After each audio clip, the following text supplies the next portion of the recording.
அஸ்ஸலாமு அலைக்கும். இன்றைக்கும் அல்குரானின் தமிழாக்கத்திலிருந்து பாகம் 6 அத்தியாயம் 5 அல்மாயிதா தொடர்ச்சி பார்க்கலாம். அவுது பில்லாஹி மினஷ் ஷைத்தானிர் ரஜீம். பிஸ்மில்லாஹிர் ரஹ்மானிர் ரஹீம். வசனம் 35-37.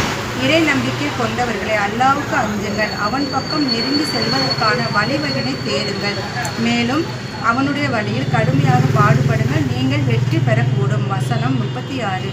நன்கு தெரிந்து கொள்ளுங்கள், எவர்கள் நிராகரிக்கும் போக்கினை மேற்கொள்கின்றார்களோ அவர்களிடம் பூமி முழுவதிலும் உள்ள செல்வம் அனைத்தும், அத்துடன் அதே போல இன்னொரு பங்கும் இருந்து அவற்றை மறுமை நாளில் வேதனையிலிருந்து தாங்கள் விடுபட ஈடாக கொடுக்க விரும்பினாலும் அது அவர்கள் மீது ஏற்றுக்கொள்ளப்பட மாட்டாது, மேலும் அவர்களுக்கு துன்புறுத்தும் வேதனை கிடைத்தே தீரும்.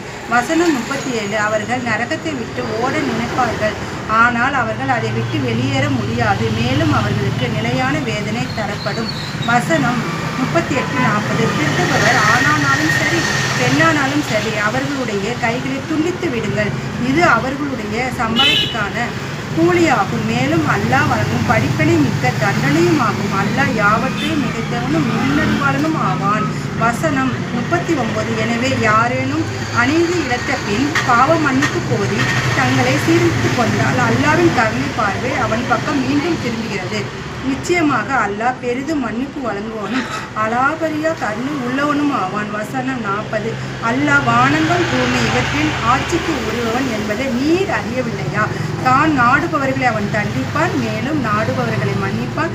அல்லாஹ் யாவற்றின் மீதும் ஆற்றல் உள்ளவனாக இருக்கின்றான். அஸ்ஸலாமு அலைக்கும்.